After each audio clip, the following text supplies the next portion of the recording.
Assalamualaikum warahmatullahi wabarakatuh. Halo semuanya, perkenalkan nama saya Triwanda Hamidah, nomor induk mahasiswa 12010326713, lokal 3D Manajemen Pendidikan Islam, mata kuliah Perencanaan Pendidikan dengan dosen pengampu Bapak Damsir SPDI MPDI.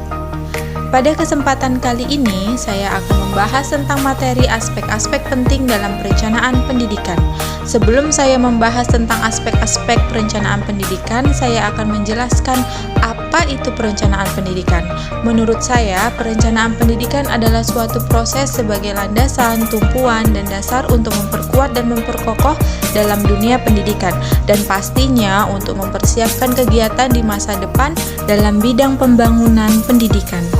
Nah, dalam perencanaan pendidikan pastinya dibutuhkan aspek-aspek yang penting kan untuk mendukung proses dalam perencanaan pendidikan. Aspek itu ialah yang pertama, aspek sosiologis, yang kedua, aspek pedagogis, yang ketiga, aspek demografis, dan yang keempat, aspek ekonomis. Yang pertama, aspek sosiologis. Aspek ini menyangkut kepada setiap perubahan yang diinginkan masyarakat melalui perencanaan pendidikan dan para administrator pendidikan yang akan mempengaruhi sistem sosial secara keseluruhan, seperti A. Aspirasi masyarakat terhadap pendidikan, B. Pengaruh perencanaan pendidikan terhadap masyarakat, dan yang C. Pengaruh budaya dan tekanan dari luar terhadap perencanaan pendidikan. Maksudnya adalah para pendiri lembaga dan administrator dituntut untuk mengetahui kebutuhan pendidikan seperti apa yang dibutuhkan oleh masyarakat sekitar, agar nantinya dalam mendirikan lembaga pendidikan dapat diterima dan diminati untuk belajar di sekolah tersebut. Misalnya juga dari adat istiadat dan agama penduduk setempat, mereka harus mempelajari dan berhubungan langsung dengan masyarakat. Jika di daerah tersebut mayoritas agama Islam, maka sangat cocok untuk mendirikan lembaga pendidikan seperti pesantren, madrasah, sehingga banyak yang akan mondok di pesantren tersebut. Yang kedua, aspek pedagogis. Aspek ini sangat penting untuk dibicarakan karena meliputi sejumlah pengetahuan dan pengalaman kita untuk membantu terlaksananya kegiatan belajar yang merupakan hakikat dari pendidikan. Dalam melaksanakan aspek pedagogis ini harus mengetahui hal berikut: A. Dasar dan tujuan pendidikan, B. Struktur sistem pendidikan, C. Isi pendidikan, D. Metode belajar dan mengajar, dan E. Inovasi pendidikan. Misalkan saja dalam tujuan membuat lembaga pendidikan memang niat lillah karena Allah Subhanahu wa Ta'ala.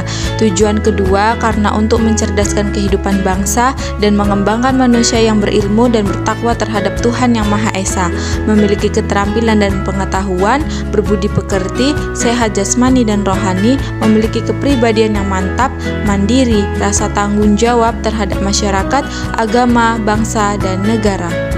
Dalam struktur sistem pendidikan di Indonesia, untuk mendirikan lembaga pendidikan menggunakan 3 tingkat, yaitu tingkat dasar, tingkat menengah, dan tingkat tinggi. Seperti untuk pendidikan dasar, SD atau MI selama 6 tahun, dan SMP atau MTS selama 3 tahun. Untuk tingkat menengah, SMA, SMK, atau MA selama 3 tahun. Untuk tingkat tinggi, S1 4 tahun, S2 2 tahun, dan S3 3 tahun. Untuk isi pendidikan, yang dimaksud adalah sejumlah pengetahuan yang harus disampaikan oleh lembaga pendidikan kepada peserta didik nantinya, seperti membuat kurikulum yang dibutuhkan dan cocok untuk belajar mengajar para guru dan peserta didik. Kurikulum sendiri memiliki beberapa aspek seperti pengetahuan, keterampilan, dan sikap yang akan dilaksanakan dalam mendirikan lembaga pendidikan nantinya. Selanjutnya, metode belajar dan mengajar yang akan digunakan menarik dan dapat diterima oleh peserta didik, misalkan metode pembelajaran secara tradisional seperti ceramah, latihan, dan menghafal yang harus disempurnakan oleh inspirasi lainnya. Yang terakhir, inovasi pendidikan. Dalam hal ini, harus memperhatikan inovasi pendidikan dalam pembinaan dan pembangunan pendidikan secara terintegrasi. Yang ketiga, aspek demografis. A. Pengaruh perkembangan kependudukan. Yang B. Pengaruh pertumbuhan penduduk secara langsung terhadap pendidikan. Yang C. Pengaruh perkembangan penduduk terhadap peningkatan mutu pendidikan. Yang D. Pemerataan kesempatan belajar. Yang E. Jawaban perencanaan terhadap tantangan dinamika kependudukan. Maksudnya yaitu tentang jumlah penduduk atau pengaruh dan perkembangan penduduk saat didirikan suatu lembaga pendidikan. Dengan adanya aspek demografis ini dapat mempelajari kuantitas dan distribusi penduduk dalam suatu daerah, distribusi kesempatan tentang kerja, menjelaskan pertumbuhan penduduk di masa lampau, mencoba meramalkan pertumbuhan penduduk di masa yang akan datang. Sehingga jika di daerah-daerah yang akan kita dirikan lembaga pendidikan terbukti bisa sebagai pusat pendidikan, maka secara langsung banyak didatangi penduduk yang ingin melanjutkan pendidikan sehingga kedatangan penduduk semakin meningkat. Maka dari itu, semakin besar jumlah penduduk, maka semakin besar jumlah sekolah, guru, sarana prasarana yang harus disediakan untuk memenuhi kebutuhan pendidikan tersebut. Maka dari itu, seorang yang akan mendirikan lembaga pendidikan harus mendata dan mengetahui jumlah penduduk yang ada di daerah tersebut untuk meningkatkan kesejahteraan manusia secara maksimal. Dan yang keempat yaitu aspek ekonomis. A. Permasalahan ekonomi. B. Pendidikan sebagai alat dan kebijakan ekonomi. C. Pemilihan alternatif alat-alat kebijakan ekonomi. D. Biaya pendidikan. Dan E. Pendidikan, pertumbuhan, ekonomi, dan tujuan-tujuan lain pada kebijakan ekonomi.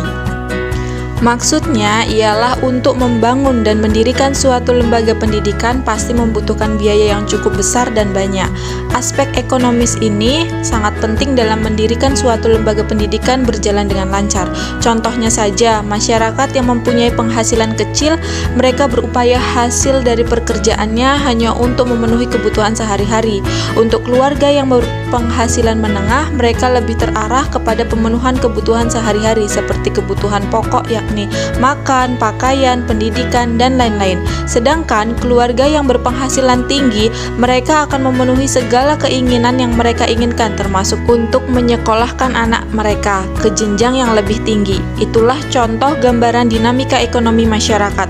Hal tersebut tentu akan menghambat perencanaan pendidikan. Maka dari itu, mulai sekarang kita harus berubah cara berpikir yang kurang pas, khususnya bagi masyarakat yang berekonomi rendah. Kita harus bisa meyakinkan mereka bahwa pendidikan itu sangat penting dan paling utama yang diprioritaskan untuk kelangsungan hidup di waktu yang akan datang. Baiklah, sekian pembahasan dari saya pada materi ini. Kurang lebihnya saya mohon maaf dan sampai jumpa. Saya akhiri. Wassalamualaikum warahmatullahi wabarakatuh.